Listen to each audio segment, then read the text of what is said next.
How's it going, everybody? First of all, thanks to everybody wishing me a speedy recovery in the comments on the last few videos. I think it's getting better, but the voice is still a little off. I mean, you can hear it. But yeah, today's topic is about the two new UI options that we got. I don't think many have seen them, but as is often the case, UI changes are random and quite peculiar. I've been commenting on the UI dozens of times, and at this point, I am convinced the UI team does not take feedback and just does whatever they please. I mean, fair enough. So, what have they cooked up this time? These two options here on you.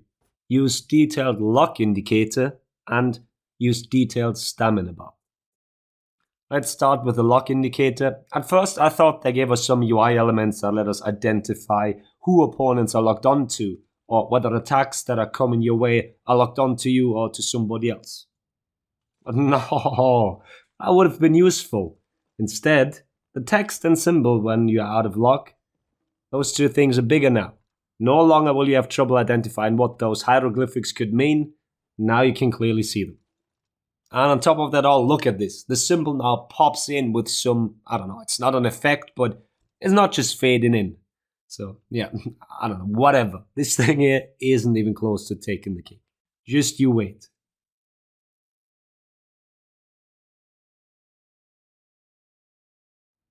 So what about that detailed stamina bar then?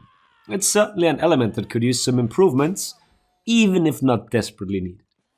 So when you get low on stamina, it starts blinking red now. And that is a great change. It's actually visible without being overly distracting and can even be noticed without having to take your eyes off the rest of the fight. So well done, this is a great new feature.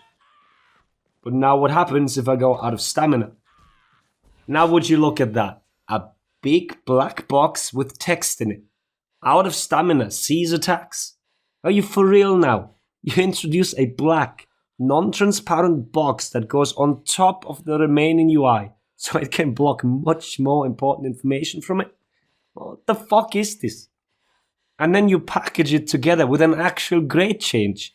This is like back in the day when you tried to add features to your new car. They would also bundle stuff together. If I wanted dynamic bending lights, I'd have to take other features. Or you want a safety feature? Well, now your car also gets a funny hat. Wait, what? A funny hat? Why would my car need a hat? Well, it doesn't, but now you have one. Now you drive a fucking clown car. And that is exactly what this fucking little box there is.